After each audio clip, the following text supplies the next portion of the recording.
Hola a todos y bienvenidos a Growth Now, un podcast de The Grow Hacker en el que aprenderás todo sobre growth, emprendimiento e inteligencia artificial.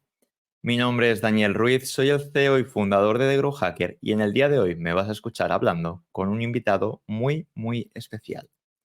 Y es que estoy seguro que tanto tú como yo en algún momento hemos querido leer la mente de otra persona.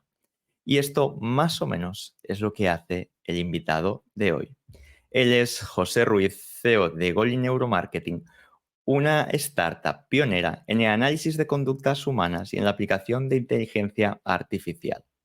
Sin más dilación, yo me dejo de monólogos y nos vamos con José.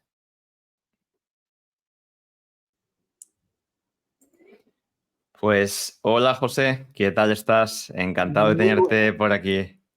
un placer estar por aquí contigo. Nosotros también estamos encantados de tenerte aquí hoy también y sobre todo de aprender mucho más de neuromarketing, inteligencia artificial contigo. Vamos a hablar mucho sobre todo lo que es la parte de neuromarketing, pero para empezar, sobre todo me gustaría centrarme un poquito en ti. Cuéntanos un poco cuál es tu historia, cómo has llegado a interesarte tanto por este sector, tanto como para incluso fundar tu propia empresa sobre ello. Cuéntanos tu historia para que te conozcan. Bueno, te hago un resumen porque la historia Es es larga. larga. Tengo un perfil extraño, soy informático, soy psicólogo y llevo prácticamente toda mi trayectoria profesional dedicada al mundo del marketing. Pues todo empieza cuando monto una empresa, no Goli, otra que además fracasó, que era una empresa de servicios informáticos, y ahí me di cuenta que como informático pues sé mucho, pero como de gestión empresarial no tengo ni idea. Empiezo a formarme y ahí descubro el mundo del marketing, bueno, que no era tan conocido para mí.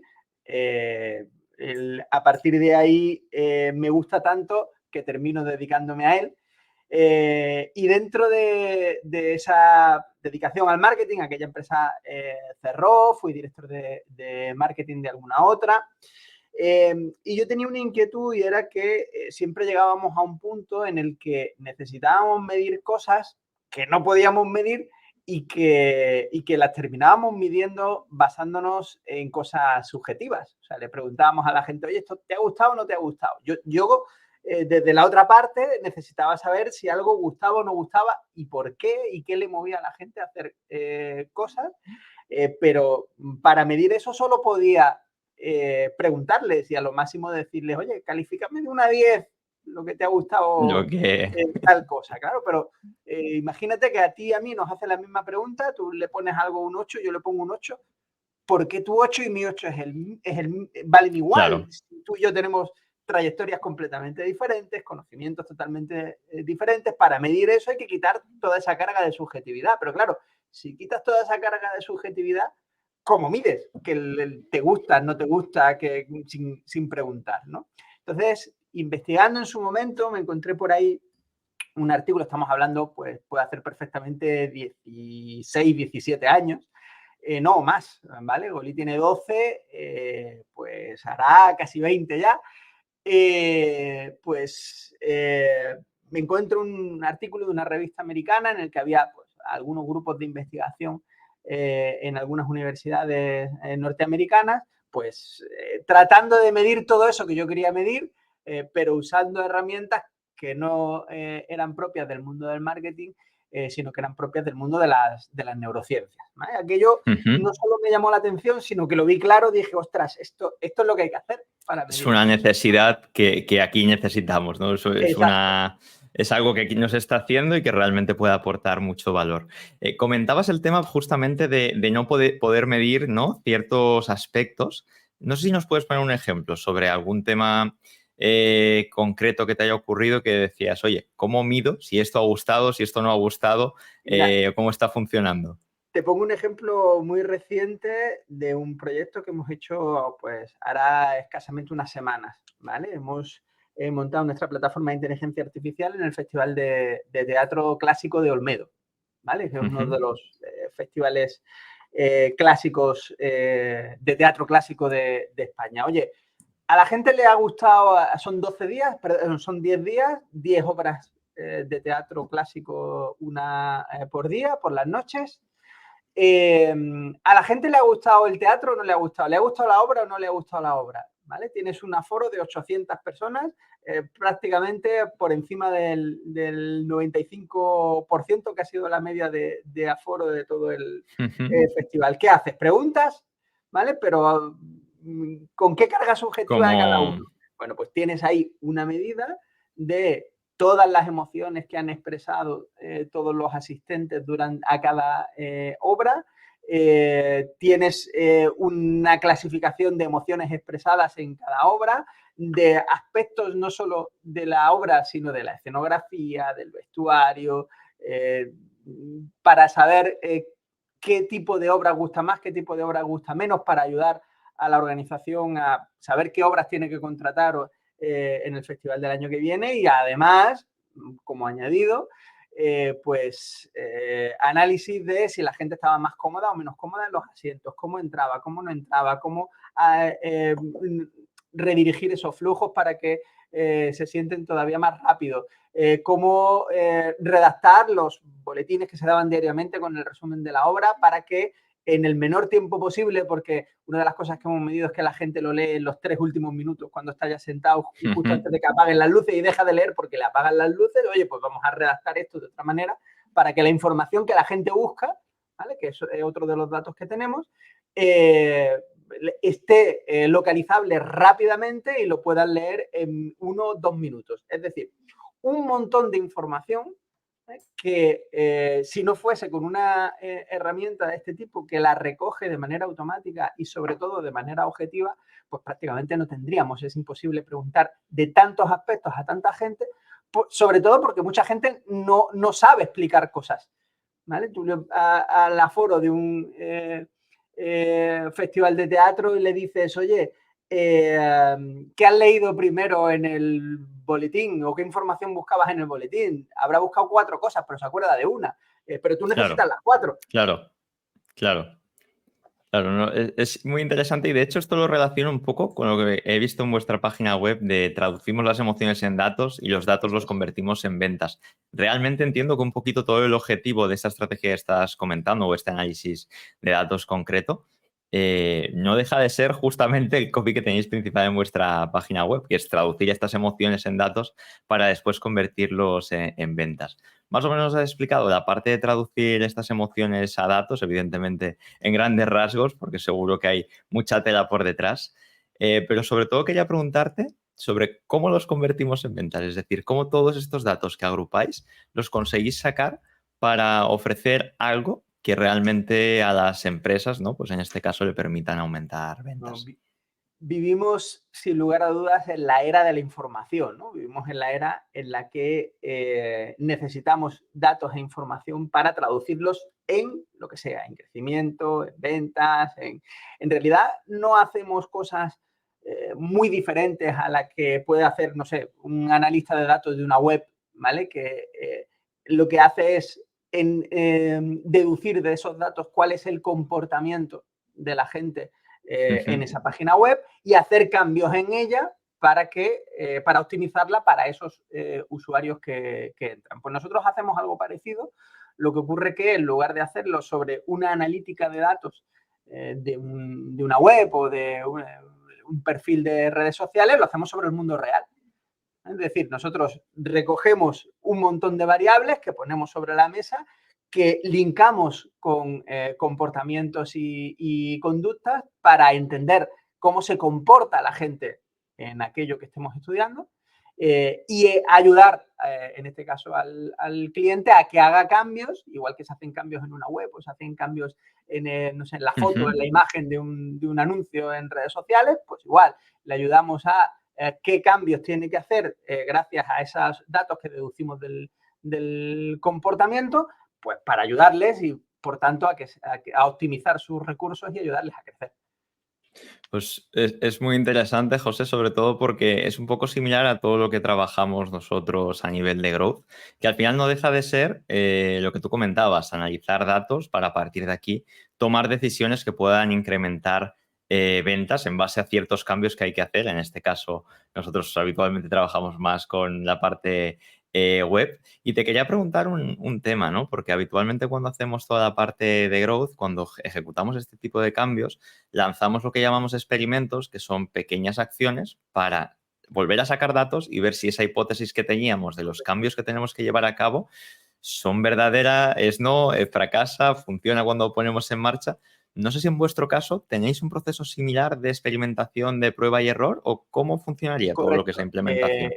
Esto que tú comentas, que es lo que en el mundo de la investigación se llama el test-retest, es decir, hago un test, extraigo información, hago una serie de cambios y vuelvo a medir para ver si esos cambios van en la línea en la que yo había planteado.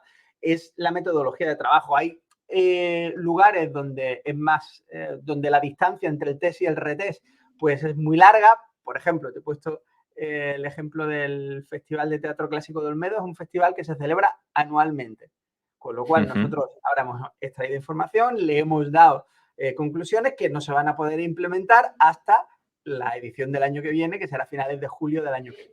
¿Vale? Claro. Pero no todo es así, pues hay proyectos, sobre todo en los proyectos que hacemos en retail, en los proyectos que hacemos en otros sectores. Ahí sí se hace una medición, se analizan los datos. Entre el análisis de datos y la implementación de los cambios, pues pasa el tiempo que tenga que pasar, dependiendo de cómo sean esos cambios, si no todos, por lo menos los más importantes. Volvemos a medir, comprobamos que están en la línea en la que habíamos marcado y a partir de ahí se siguen implementando, ¿vale? Esa es la metodología de trabajo habitual. Normalmente no pasa mucho tiempo entre el test y el retest, aunque hay excepciones, como puede ser pues eso, el Festival de Teatro, las ferias. Medimos mucho en ferias, pues en ferias de turismo, en ferias tecnológicas, en diversos sectores, que son eventos que tienen una edición anual y, por tanto, los cambios que propones ahora pues no se pueden implementar hasta un año más tarde, pero eso es la excepción. Lo normal es que sean proyectos en los que entre el test y el retest hay muy poquita distancia y puedes ir probando. Perfecto, José. Aquí hay otro tema que también veo cierta relación y es nosotros cuando trabajamos con toda esta metodología de growth, ejecutamos acciones y en muchos casos lo que ejecutamos para un cliente luego no funciona en otro. Entiendo que vosotros también tendréis, como nosotros, algún tipo de base de datos con acciones que habéis llevado a cabo para clientes más o menos similares para poder implementar ciertas acciones rápidos. ¿También os ha ocurrido lo mismo? Que en más de un caso implementar... De hecho, se cuenta. La verdadera utilidad, yo siempre digo que la verdadera utilidad de usarnos, ¿vale? De usar este tipo de herramientas, es que como partimos de información que es información tuya, información de tu tienda, tu evento, tu lo que sea que estamos estudiando, rara vez esas conclusiones se pueden extrapolar a otro cliente, porque sí, a lo mejor es una tienda del mismo sector, sí, pero a lo mejor varía el perfil que tienes dentro, a lo mejor varía el entorno, a lo mejor varía lo que vendes, a lo mejor varía pequeños cambios que hacen que aquello que aconsejaste para un cliente ya no te valga para otro, pero precisamente esa es la utilidad, que no decimos cosas genéricas, que no decimos cosas que le valen a todo el mundo, sino que hacemos un análisis del comportamiento, del perfil de tu cliente o de tu usuario, o según el tipo de negocio que seas, y lo que hablamos y optimizamos, lo hablamos y optimizamos para ti. Perfecto. Al fin y al cabo, esto viene a ser un poco la personalización, ¿no? Realmente, hoy en día, cada negocio es un mundo, cada sector es un mundo y dentro del sector, como bien comentas, competencia que puede parecer muy similar, voy a poner el caso de Adidas, Nike, probablemente tenga perfiles muy, muy distintos de personas a las que se dirige y, por lo tanto, todas las acciones no van a funcionar igual. Luego aquí te quería preguntar un tema precisamente sobre la parte de análisis de datos, ¿no? Comentabas previamente que tenías esta dificultad para analizar datos o porque no tenías datos, simplemente tenías que preguntar si gustaba o no gustaba, pero no tenías una manera para saber por qué alguien que te daba un 8 era igual que otro que te daba un 8 o tal vez un 9 incluso podía ser menor que un 8 en algunos casos. Entonces, he leído que publicaste durante el año 2014-2013 un libro que se titula El cliente no siempre tiene la razón. Entonces, te quería preguntar, porque con todos estos análisis de neuromarketing, imagino que habréis sacado conclusiones bastante curiosas acerca de por qué precisamente el cliente no tiene la razón, ¿no? En casos en los que lo más lógico, lo que tú crees que tenga que ser lógico para conseguir un incremento, no haya dado resultados. No sé si me Bueno, puedes explicar un poquito alguna anécdota de este sentido. a aquel libro se le puso ese título, o le puse ese título porque dentro del libro se desmitifican muchas cosas, sobre todo en el mundo del marketing. Y bueno, pues qué mejor título para un libro que desmitifica cosas que una frase que casi es en atención al cliente un mantra, ¿no? Es el cliente siempre tiene la razón. Pues no, el cliente tendrá la razón cuando la tenga que tener, ¿vale?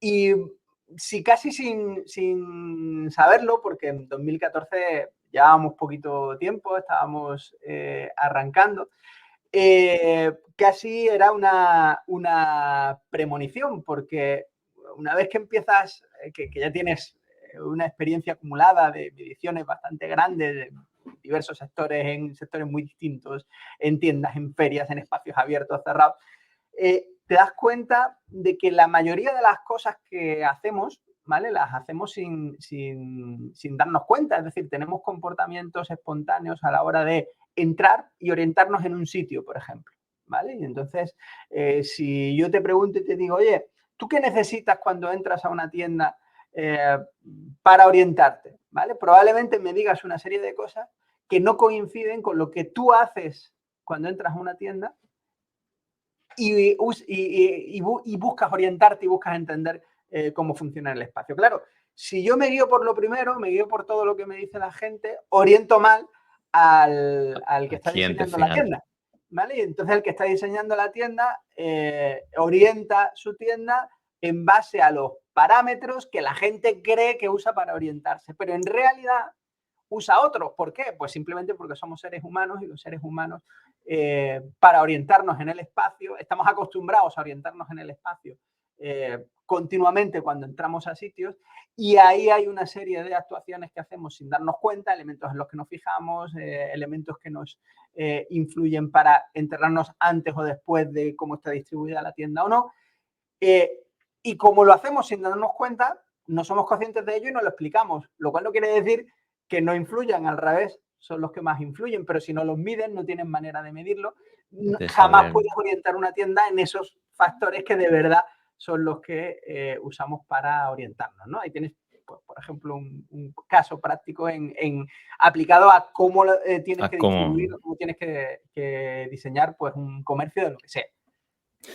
Hay un caso muy concreto que al menos a mí me pasa y seguro que a muchos de los que nos van a estar escuchando también les ha ocurrido, y es típico que entras al supermercado y han cambiado la ubicación de la leche, del agua, del aceite, cualquier cosa de este estilo, y entonces empiezas a dar vueltas y vueltas porque ya te desorientas completamente de todo. Entiendo que un poquito todo esto también evidentemente se lleva a cabo por una estrategia de neuromarketing, y no deja de ser un poco lo que comentas, ¿no? Que el hecho de que haya modificaciones incluso dentro de cómo ubicamos la tienda, pues evidentemente influye en un aumento a nivel de ventas en este caso concreto.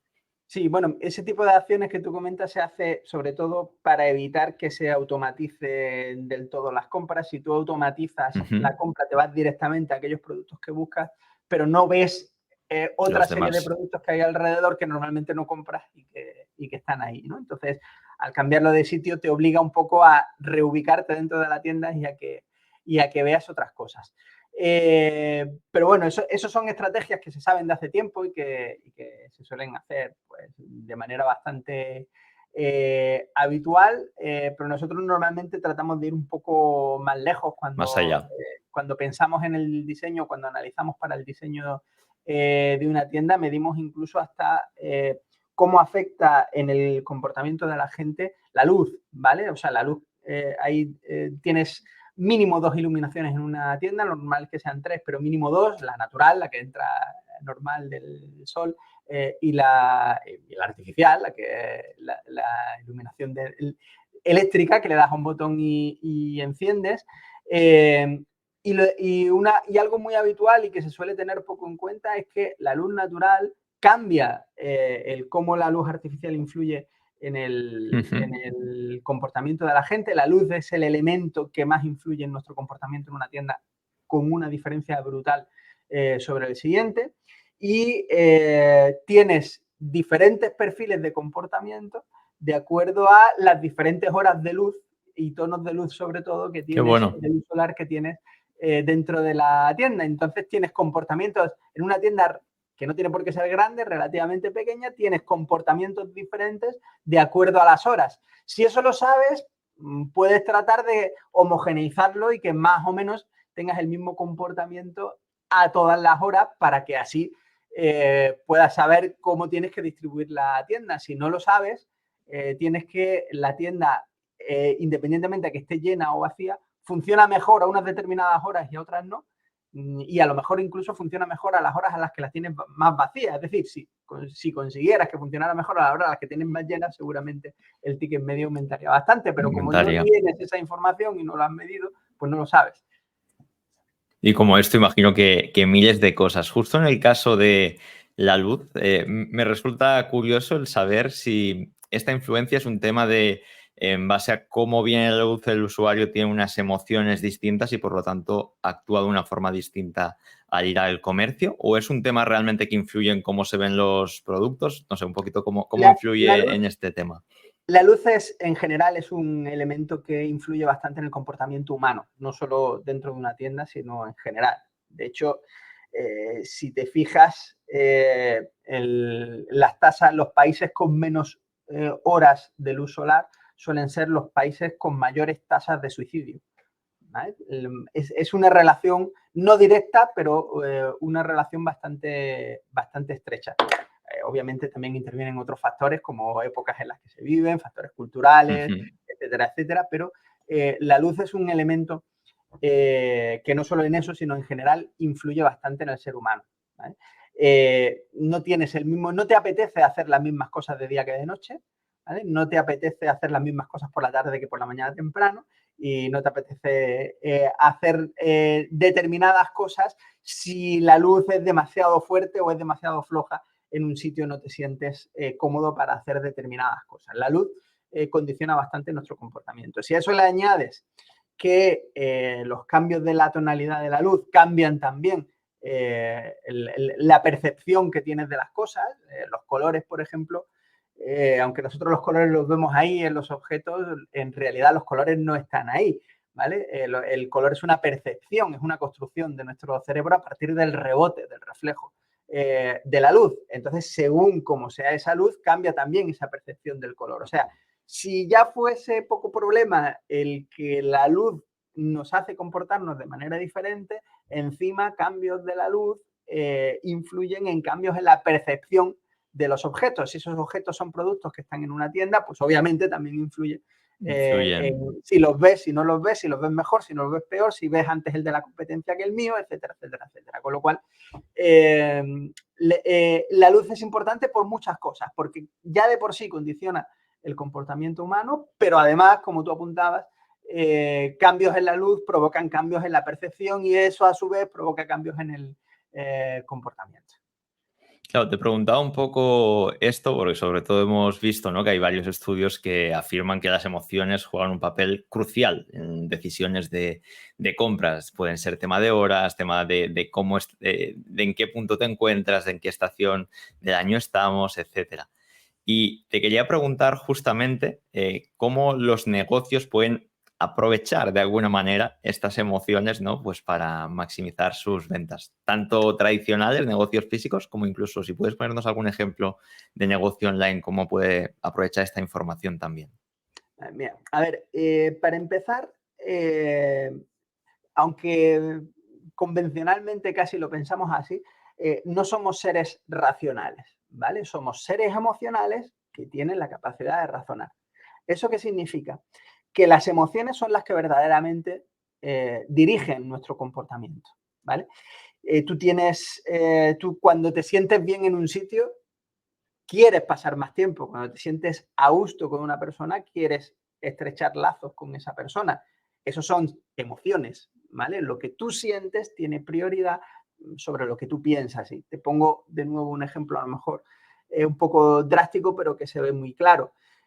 Una persona, por ejemplo, una persona que tiene una patología concreta, como es una depresión, ¿vale? En una depresión hay una serie de emociones que rigen el comportamiento de esa persona y esa persona no quiere estar así. Es decir, racionalmente esa persona trata incluso de luchar consigo mismo porque no quiere estar así, pero no puede evitarlo, por eso necesita ayuda, ¿vale? Por eso necesita la ayuda de profesionales de la salud mental. Pero en ese ejemplo se ve hasta qué punto las emociones son más importantes y rigen nuestro comportamiento con mayor fuerza, vamos a decirlo así, con mayor importancia que la razón, que lo que pensamos. Si eso es así en general en el ser humano, obviamente cuando compramos también.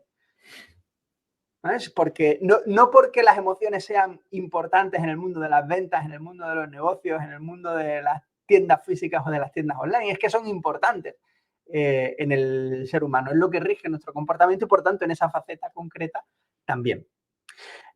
Por tanto, no solo tienes que preocuparte de lo que vendes y de cómo lo vendes, que eso siempre ha sido importante, sino que además por encima de eso está qué haces sentir.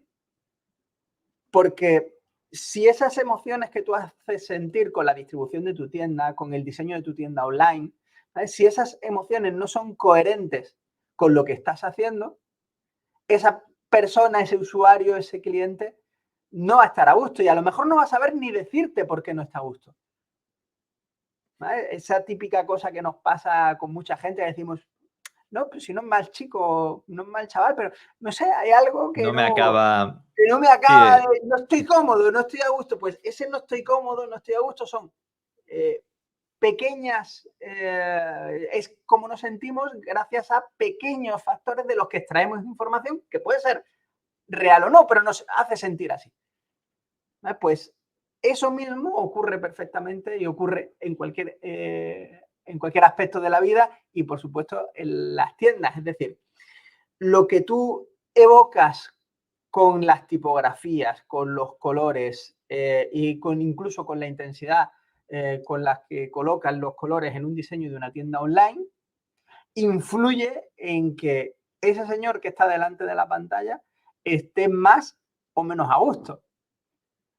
¿Vale? Pero desde el simple hecho de estar más o menos cómodo porque el diseño que usas, los colores que usas, sean más o menos molestos para la vista, desde algo tan esencial como eso, hasta que siendo una web estéticamente atractiva o siendo una tienda estéticamente atractiva, siendo una tienda estéticamente bonita y cómoda de usar, no has tenido en cuenta pequeños factores que hacen que la gente tenga ese no sé qué pasa, pero no estoy a gusto, no no me estoy cómodo. acaba de Si convencer. no mides esos factores y no tienes la información de qué está provocando eso, tienes una tienda fantástica con un diseño espectacular, con una relación calidad-precio, vamos a decir, impresionante y que no termina de Pero funcionar no como acaba... debe.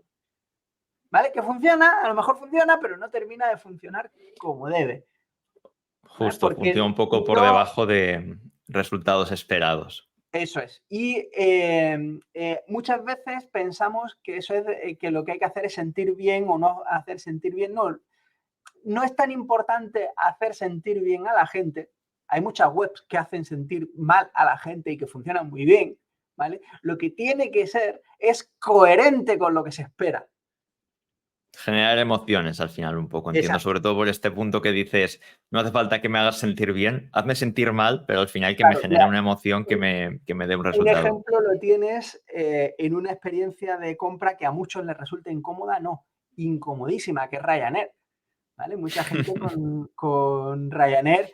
Ostras, es que si no me doy cuenta, además del vuelo, me he comprado hasta unos calcetines. Ostras, es que voy incómodo y es que no sé qué. Sí, pero sigues yendo y sigues comprando. ¿Por Y qué? Porque esa sigues... experiencia es coherente con qué? Con lo que ellos quieren transmitir, que es, oye, somos los más baratos, aquí vuelan más barato que nadie y por lo tanto, como vuelan más barato que nadie, yo me tengo que ahorrar en todo. Me tengo que ahorrar en que el avión no esté perfectamente limpio, que al final limpiarlo o no limpiarlo no es un coste tan alto. Me tengo que, tienes que ver que durante el proceso de compra te intento vender más cosas para ganar el todo lo que dinero que estoy puedo. dejando de ganar con tu billete.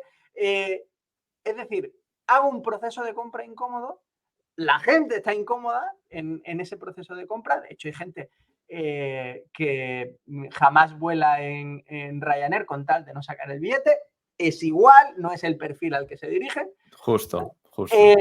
Por lo tanto, eso no tiene la mayor importancia, pero el perfil al que se dirigen, precisamente, pese a estar incómodos, siguen comprando vuelos ahí una y otra vez porque la experiencia es coherente. Lo que hacen sentir es coherente con el mensaje que ellos transmiten, ¿vale? O sea, no es tanto hacer sentir bien o mal, lo importante es la coherencia de lo que hace sentir con lo que realmente quieres transmitir. Qué bueno, me ha encantado este ejemplo de Ryanair porque creo que se ve muy, muy claro justo lo que quieres explicar, ¿no? Que es cada caso concreto, el que te haga sentir bien o mal, va un poco de la mano, da un poco igual, siempre que vaya de la mano de la coherencia sobre lo que es la marca y lo que tú ponías en mesa, ¿no? Que en el caso de Ryanair ha quedado muy, muy, muy claro. Te quería preguntar, sé que hemos hablado mucho de que cada caso es concreto y no existe como nada genérico que funcione para todo el mundo. En este caso que acabamos de hablar lo hemos visto muy, muy claro, ¿no? Que un proceso de venta que claramente puede ser negativo o que consideramos que no es perfecto, no quita que funcione y que sea coherente con una marca. Pero no sé si a nivel de neuromarketing hay algunos procesos o algunos puntos que podrías como destacar que se pueden optimizar a nivel de usuario en un sitio web o en una aplicación para impulsar un poquito justamente esta parte de conversión y retención. Mira, precisamente el paso cero es este que acabamos de hablar, la coherencia, ¿vale? ¿Qué cosas hacen sentir a un cliente? Todo hace sentir a un cliente, ¿vale? Si tienes una tienda física, todo, desde las luces hasta los productos, hasta los muebles, hasta tu suelo, tus paredes, todo hace sentir cosas al cliente. En una tienda online, exactamente lo mismo. ¿Qué hace sentir cosas al cliente en una tienda online? Todo. La forma y diseño de todo, botones, menús, distribución de la web, calidad de las imágenes, ¿vale? Y vuelvo a repetir, no tiene que ser buena ni mala, tiene que ser todo coherente, ¿vale? Hay webs con fotografías horrorosas que funcionan estupendamente y webs con fotografías impresionantes que funcionan horrorosamente mal y no convierten nada, no venden absolutamente nada, ¿vale? El paso cero es la coherencia, es decir, todo, absolutamente todo en un negocio tiene que ser coherente. Pero es que tiene que ser coherente hasta el tono de voz con el que hablas a tus clientes cuando los atiendes, ¿vale? Todo tiene que tener coherencia. Una pequeña incoherencia es un pequeño matiz de estos que el cliente capta y que el cliente interioriza sin ser consciente de ello y sin saberlo. Y muchos de esos acumulados es ese, no sé qué pasa, pero no termino de encajar ahí. Hay algo ahí que Hay está algo ahí raro, que no me acaba, no, que no nos ¿vale? convence. Y el paso cero, independientemente a si pongo una letra más grande o más pequeña, si pongo el logo arriba, abajo o en medio, si uso una tipografía u otra, o si uso un tamaño de imágenes o uso otro, el paso anterior a todo eso es ese, es la coherencia. Si todo es coherente, es decir, todo transmite el mismo mensaje o transmite mensajes distintos, pero se complementan, son coherentes entre sí, sigo adelante. Y si no, tengo que revisar. Es decir, Justo. si yo tengo una página en blanco, voy a diseñar una página web, lo primero que tengo que saber es, oye, mi marca, ¿qué emociones tiene que transmitir al cliente? Y a partir de ahí empiezo a construir todo. Empiezo a redactar textos, empiezo a concebir la estructura, empiezo a elegir colores, empiezo a elegir diseño, Pero si no doy ese paso cero y cada paso que doy me hago la pregunta de, ¿esto es coherente con las emociones que yo quiero transmitir? Si no me hago esa pregunta a cada paso, pues probablemente empecemos a conseguir sin querer ese efecto que decíamos antes de no sé qué pasa, pero esto no termina de encajar. Ese es el No paso me cero, es lo más acaba. importante. Y eso es válido da igual el tipo de empresa, el tipo de negocio, da igual que estés haciendo una tienda online o incluso que estés empezando a diseñar la marca. Ese es el paso cero. Totalmente, totalmente. Y de hecho yo en este caso, sobre todo en el mundo online y también en el tradicional, por lo que tú has comentado, el punto cero, como tú comentas, estoy muy de acuerdo de que es la coherencia. Si no somos coherentes, darle una vuelta un poco de nuevo para empezar lo que es el negocio, darle una vuelta a la página web en este caso. Pero luego también tenemos la parte, ¿no?, del medir, el poder analizar estos datos, porque al final siempre, pese a ser coherentes, vamos a poder mejorar ciertas cosas, que al final es un poquito también en lo que trabajamos nosotros en la parte más digital y vosotros con esta parte más de neuro, neuromarketing.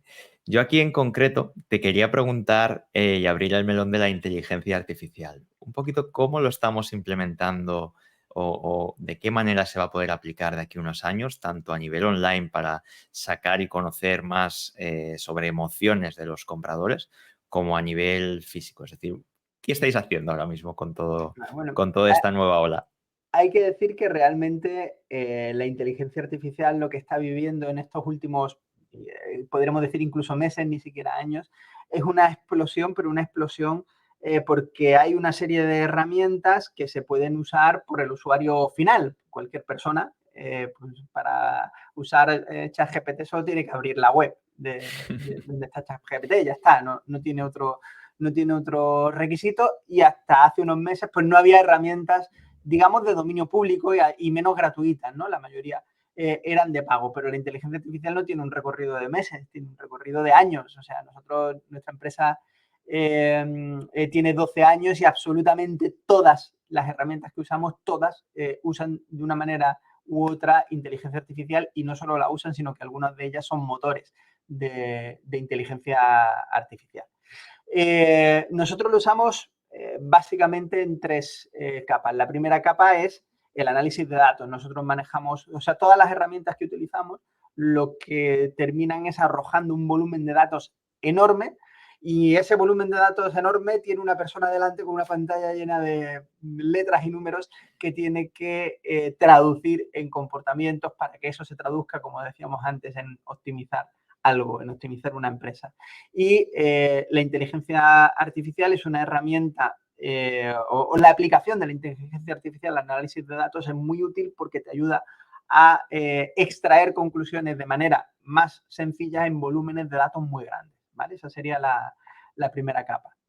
La segunda capa sería el aprendizaje, ¿vale? Nosotros usamos herramientas de inteligencia artificial que aprenden sobre sí mismas, que aprenden de los datos que tienen, para que el uso de nuestras herramientas sea más preciso con el tiempo, ¿vale? Es decir, cuanto más tiempo pasa, más precisos somos con una herramienta concreta, porque tiene una serie de algoritmos que van aprendiendo de sus propios, de los propios datos que estas herramientas arrojan, ¿vale? Con lo cual, una herramienta el día de su nacimiento, ya sea un dispositivo físico o no, o sea, un programa, tiene una precisión, y conforme más se usa, más precisión tiene. Y la capa más importante para nosotros es la capa, son los motores de inteligencia artificial que utilizamos para analizar el comportamiento humano, ¿vale? Lo que hacemos básicamente son una serie de motores de inteligencia artificial, los nuestros son de diseño propio, que lo que hacen es convertir imágenes en datos anónimos y alfanuméricos, ¿vale? Es decir, si ponemos una cámara en un lugar, esa cámara no se usa como cámara en el sentido de no está captando ni grabando imágenes. Eso se llama uso de cámaras como sensores. Lo que están haciendo es Vale. convertir a tiempo real todo lo que está pasando ahí en dato alfanumérico y completamente anónimo. Es decir, no podemos saber si Pepe, Juan o Antonio fue el que expresó tal emoción en tal momento mirando tal cosa, pero sí podemos saber que en ese entorno se han expresado una serie de emociones y esas emociones las generaba tal objeto porque la gente miraba ese objeto. Ese motor nos ayuda a entender qué es lo que hace la gente, mide dónde miran, emociones que expresan, qué es lo que hacen en esa superficie, cómo se comportan, cuenta a la gente que ha pasado por ahí. Oiga, pues han pasado por aquí 100.000 personas, de esas 100.000 personas, pues 80.000 han expresado tal emoción al ver tal cosa, ¿vale? Yo me lo invento, ¿no? Sí, sí, sí. Pero de esas tres capas que te he comentado, esa es la más importante porque nos permite entender qué es lo que hace la gente, qué es lo que quiere y qué es lo que busca la gente, de una manera completamente anónima y, por tanto, sin invadir su privacidad, y es absolutamente imposible identificar a nadie. Es una herramienta que recoge lo que cualquier persona que estando allí sentado podría ver. Lo que ocurre que en lugar de tener a un señor anotando cosas, pues tienes una herramienta que recoge todo eso automáticamente, con más anonimización que una persona, porque una persona sí puede identificar que este es Pepe o Juan. La herramienta no puede identificar si ese es Pepe o Juan, pero sí puede recoger toda esa información de manera automática y, como decíamos al principio, enlazando con el principio de la entrevista, de manera completamente objetiva. Y lo que yo mido en un sujeto es lo mismo que yo mido en otro sujeto, con la misma herramienta y con la misma, como se suele decir, vara de medir, ¿no? De tal manera que en ese caso sí, tu 8 y mi 8 serían Son los exactamente mismos. los mismos. Y una pregunta, toda esta parte ya has comentado que utilizáis la inteligencia artificial, según he entendido, para captar toda la parte de datos. ¿Las conclusiones las extraéis también y las extrae directamente una inteligencia artificial o ya entra interpretación humana justamente en este punto? Hay que interpretarlos. A ver, hay determinados datos que se extraen automáticamente de la plataforma. Por ejemplo, los conteos. Oye, por aquí han pasado 90.000 personas. Pues ya está, 90.000 personas. No necesita que una persona descargue, analice y llegue a la conclusión de que por esa... Que vaya contando número de personas. Han pasado 90.000 personas. Ese es un dato que se extrae, vamos a decir, de manera automática, ¿vale? Emociones predominantes también, pero predominantes, ¿vale? Es decir, oye, en este lugar la emoción que más se ha expresado es, me lo invento, sorpresa, ¿vale? La gente de aquí se sorprende, ¿vale? Es capaz de saber cuál es la emoción más predominante en un lugar, pero los datos comportamentales, es decir, traducir toda la enorme cantidad de variables que se recogen en un comportamiento y, sin tener una sola imagen, entender qué es lo que hace la gente en un espacio, eso requiere un análisis de datos, ¿vale? Por lo tanto, es un mix, ¿vale? Hay datos en los que se extraen automáticamente y datos en los que se necesita pues que analistas los analicen. Perfecto, perfecto. Hemos comentado ahora un poquito precisamente toda esta parte de análisis de datos, de inteligencia artificial. Y yo te quería preguntar sobre próximas tendencias que crees que pueden llegar o tendencias que ya son una realidad y en breves vamos a empezar a ver en todo el mundo del neuromarketing, que podrían ser relevantes tanto para negocios online como para cualquier tipo de negocio en estos próximos años. Pues yo, obviamente, como nadie tenemos una bola de cristal, pues evidentemente me puedo equivocar, ¿no? Pero yo creo que hay dos claves en los próximos años en este sector. La primera es en ser capaces de dar cuanto más datos de manera rápida, mejor, ¿vale? Porque te permite tomar decisiones antes, ¿vale? Con lo cual, Vale. yo creo que nuestra evolución pasa por ser capaces de dar algunas conclusiones de manera casi automática, igual que dábamos los conteos, ¿vale? Cosa que no es fácil, pero creo que esa es una clave importante. Y creo que la segunda clave, que va enlazada con la primera, es hacer que las cosas puedan cambiar en base a lo que está pasando, ¿vale? Y te pongo un ejemplo de algo que hicimos, que no deja de ser un juego, ¿vale? Pero que si multiplicas el volumen de datos, multiplicas el tiempo y multiplicas los espacios, puede resultar muy, muy útil. Hace unos años, bueno, nosotros, una de nuestras líneas de negocio es medir lo que ocurre en los stands de ferias, ¿vale? ¿Por qué? Pues porque el que pone un stand en una feria sabe los contactos que ha hecho, ¿vale? Pero no sabe si ha pasado mucha gente o poca en relación a la que hay en la feria, qué emociones le evoca su stand, si su stand podría ser más atractivo, menos atractivo, más útil o menos útil, porque tú estás en la feria atendiendo gente, ¿vale? Bueno, pues nosotros analizamos todo eso y posteriormente a la feria le damos todos esos consejos. Y hace unos años en el stand de Andalucía en Fitur, que si has estado alguna vez en Fitur, el stand de Andalucía es un pabellón completo, el pabellón 5. Lo que hicimos fue que los contenidos y la iluminación del stand cambiasen en función del perfil de gente que había dentro. Es decir, Andalucía tiene un montón de campañas promocionales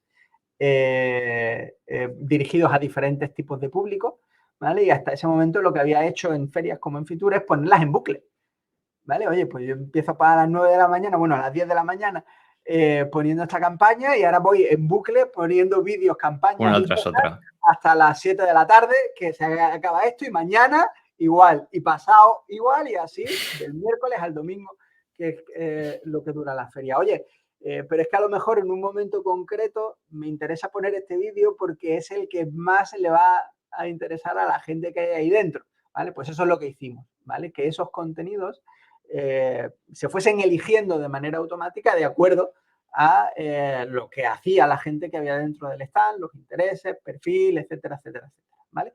Eso que no deja de ser un juego en una feria, ¿vale?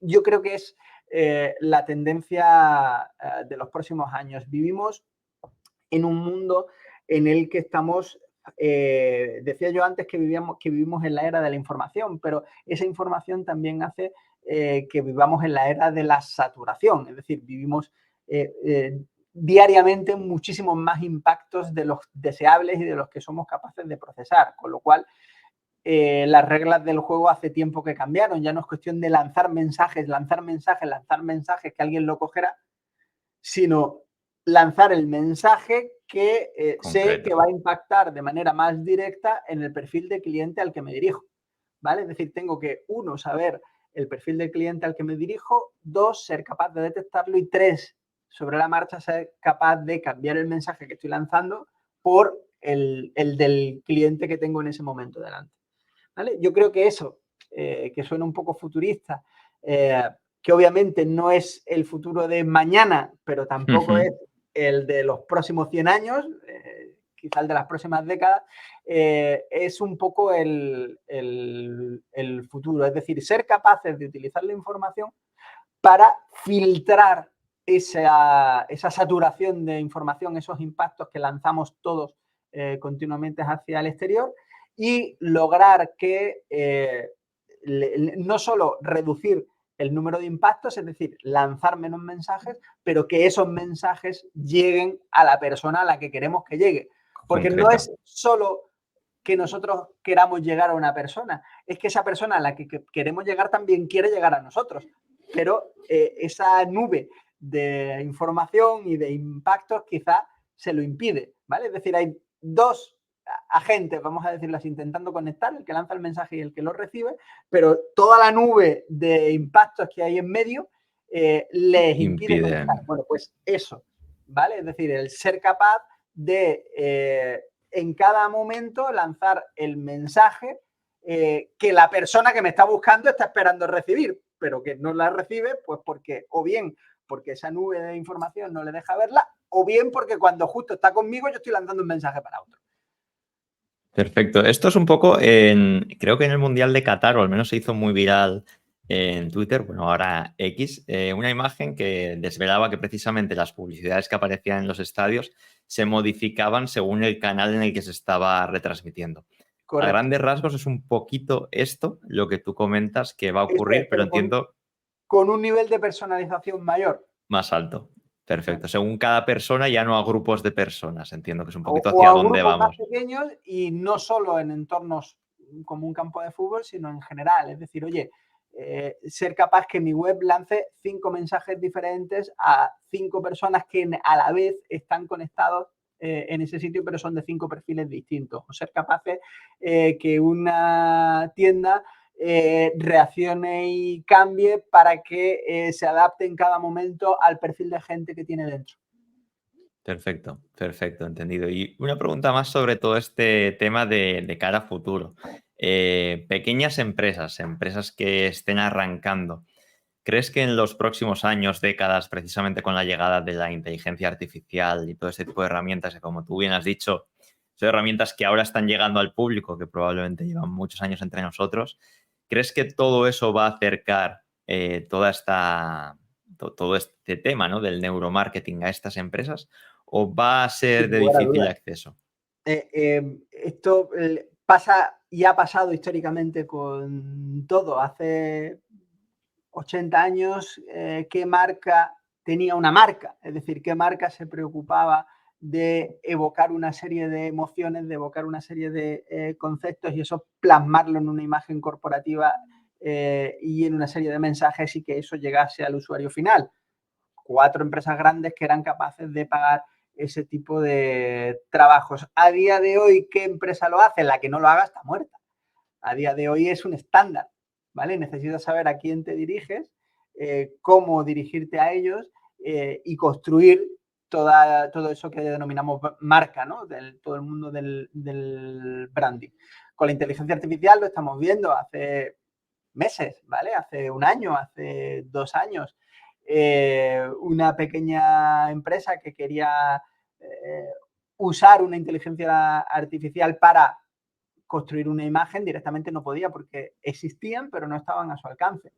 ¿Vale? Hoy tienes no sé cuántas webs que tienen no sé cuántas herramientas distintas para generar imágenes a partir de una serie de indicaciones que tú le das, ¿vale? Gratuitas o a un coste mínimo.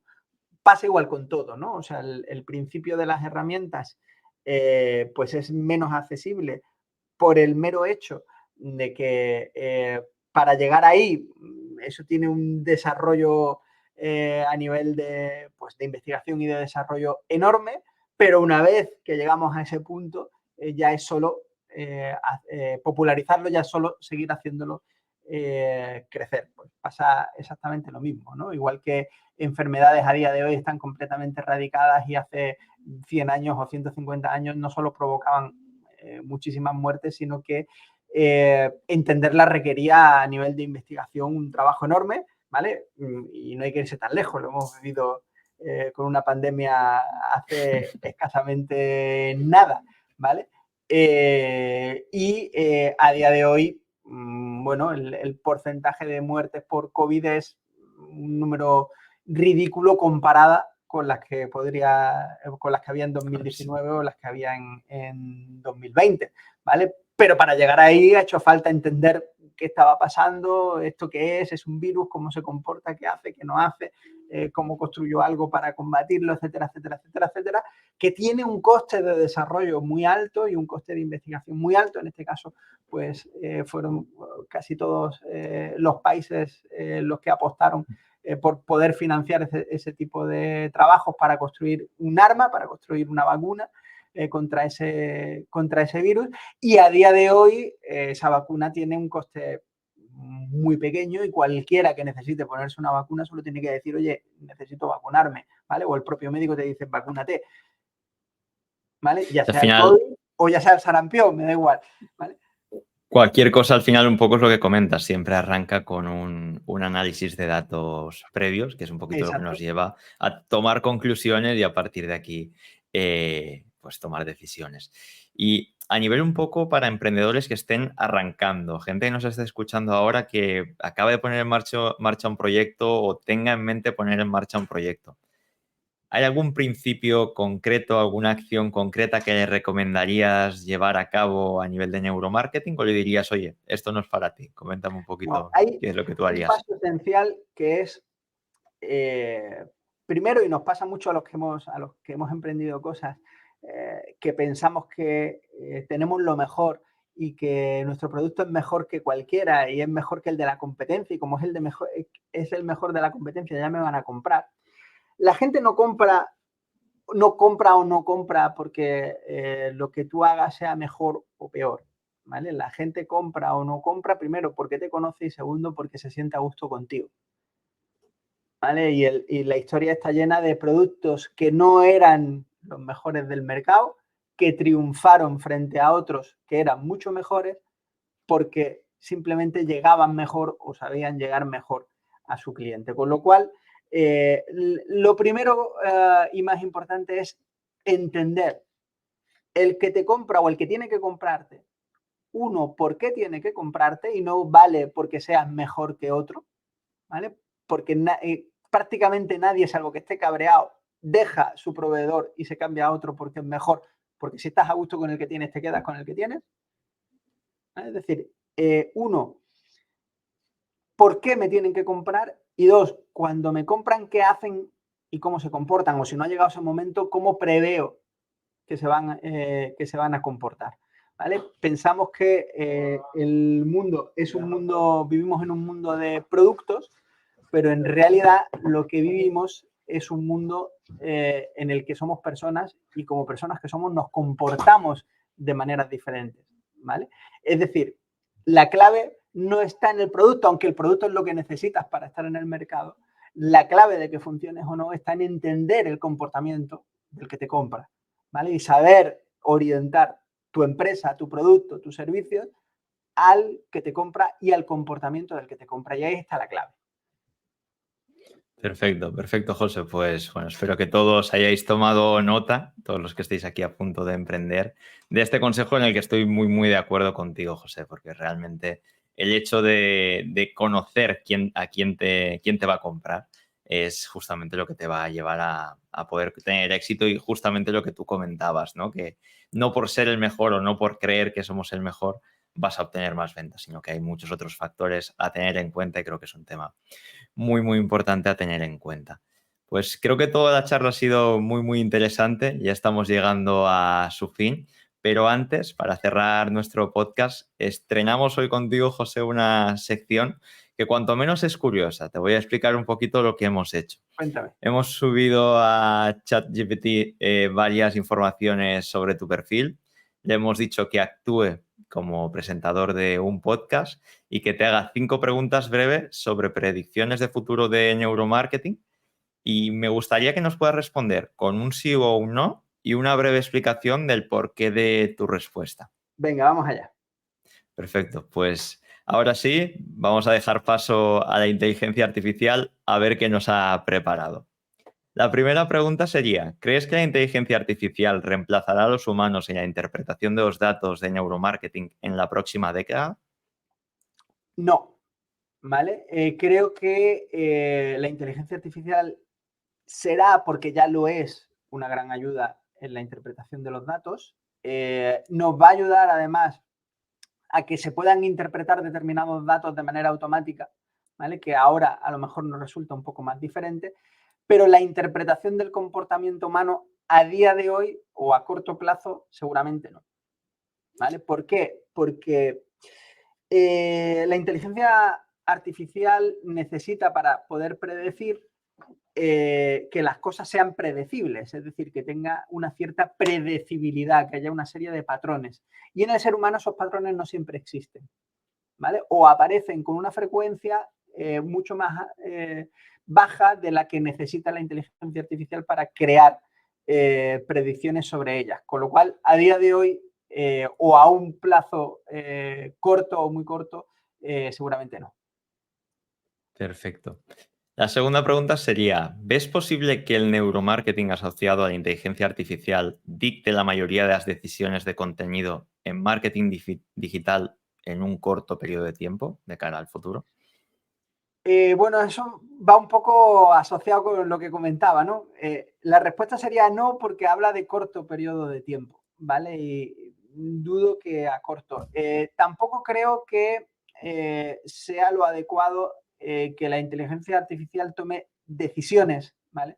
En base al corto periodo de tiempo, porque estamos hablando de personas y los seres humanos no somos tan predecibles. Somos predecibles, pero no tanto como necesitaría la inteligencia artificial para poder decidir esos cambios. Ahora, el manejar esa información y provocar cambios en un periodo de tiempo breve, eso sí, ¿vale? Pero para eso creo que a corto plazo no. Tampoco Aunque a da un largo, quizá a poquito, medio. aún queda un poquito de tiempo entonces para llegar a ese punto. Perfecto. La tercera pregunta sería si piensas que las empresas van a tomar decisiones acerca de la generación de nuevos productos o el lanzamiento de nuevos productos a mercados en base a técnicas de neuromarketing y los datos que se han recogido de estas acciones durante la próxima década? Si crees que esto va a ser como una medida estándar. A ver, esto ya casi ocurre, no en el 100% de las empresas, pero nosotros nuestra línea de negocio en retail no solo es el análisis del comportamiento del cliente en compras, sino el análisis de lanzamiento de nuevos productos, ¿vale? Unas veces enfocadas al diseño del producto, es decir, que el producto se adapte a lo que el mercado está buscando, y otras veces es a adaptar el cómo lo comercializo. Yo ya tengo el producto, pero necesito, como decíamos antes, ser capaces de dirigirme de la manera correcta a la persona, al grupo de personas al que me voy a dirigir. Esto ya se hace, obviamente. Te tengo que decir que sí, porque entonces me quedo sin trabajo. Es decir, si te digo que no y esto va a ir a menos y cada vez se usa menos, pues entonces terminaré cerrando. Obviamente sí, ya se hace, y lo lógico es que conforme pase el tiempo se use más. Perfecto. Otra pregunta que nos hace la IA sería si habrá preocupaciones éticas más amplias sobre cómo se utiliza el neuromarketing en campañas publicitarias de cara al futuro. No en campañas publicitarias en general, seguramente sí. A ver, este es un problema importante y en realidad son dos problemas diferentes, ¿vale?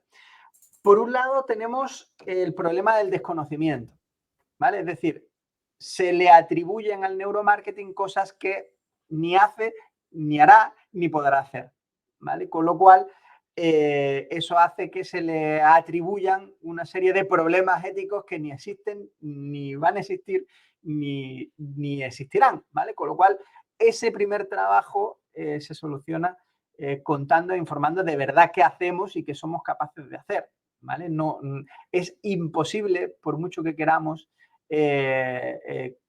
hacer que alguien compre algo que no quiere comprar. El ser humano es así, o sea, no es posible hacerlo, pues porque el propio cerebro humano no es capaz de hacer eso. Pero es que además, si fuésemos capaces de hacerlo, no sería rentable, ¿no? Y ahora me dice, bueno, ¿y cómo no va a ser rentable que yo sea capaz de que tú me compres a mí algo aunque no quieras? Pues mira, con el esfuerzo y el trabajo que tardo yo en levantar todas las barreras que tú tienes hacia comprar algo que tú no quieres, le he vendido 100.000 a 100.000 personas que sí realmente quieren comprarme y que simplemente tienen que conocer que estoy ahí, ¿vale? Con lo cual, hay un primer problema que es un problema de conocimiento, ¿vale?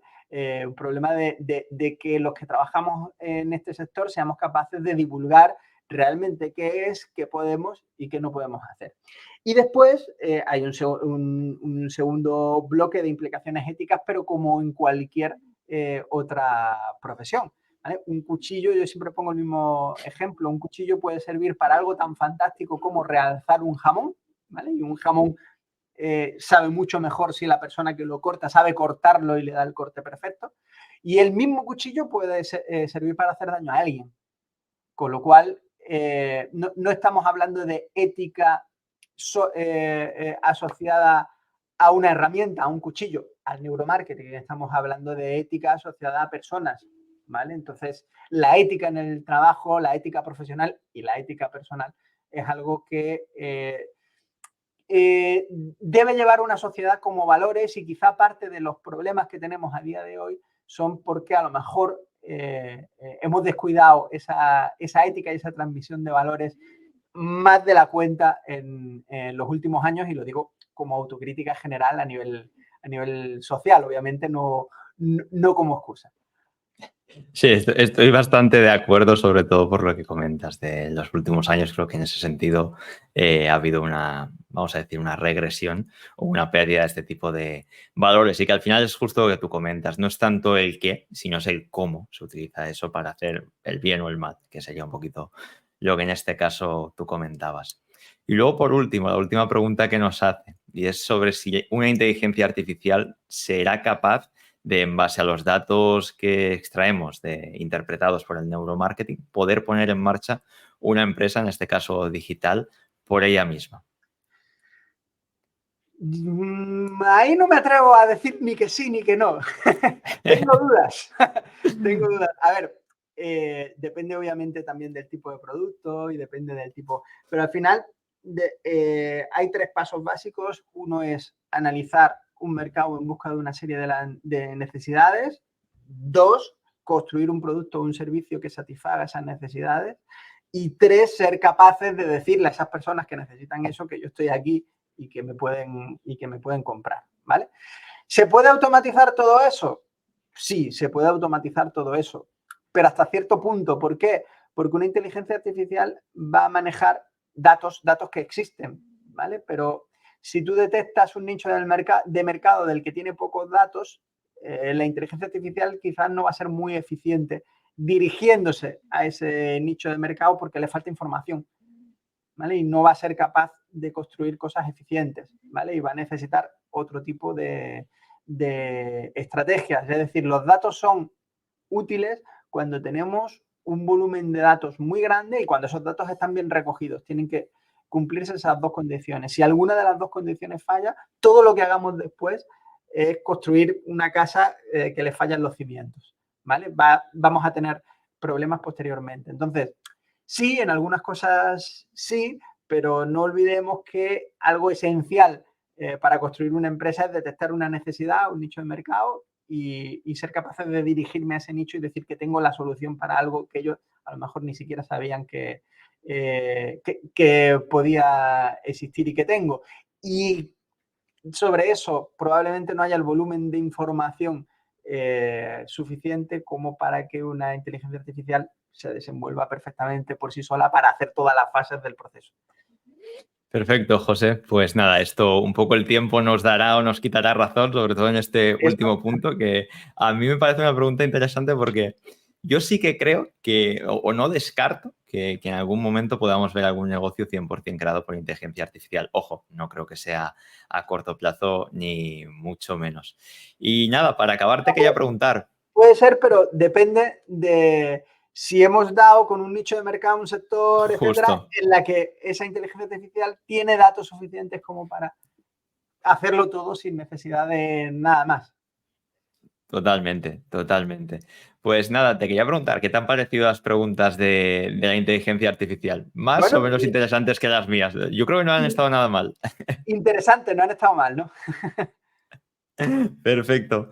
Pues nada, José, millones de gracias por estar hoy aquí con nosotros. Ha sido un verdadero placer tenerte en nuestro podcast. Yo he aprendido muchísimo, espero que todos también hayamos aprendido mucho y hayamos sacado tips importantes para implementar en nuestros negocios. Y nada, para cerrar, simplemente quería que si quieres decir algo a nuestros espectadores, alguna pequeña recomendación final, pues es el momento. Bueno, pues primero que espero que el habernos escuchado en este podcast le sirva de algo y le haya aportado algo esta conversación y lo que yo he dicho. Y segundo, que nunca se olviden de lo que hacen sentir a la gente, porque eso es realmente lo que mueve a las personas. Perfecto, José. Pues muchas gracias y gracias a todos por escucharnos. Que vaya muy bien. Nos vemos en breve. Chao, A chao. vosotros. Chao.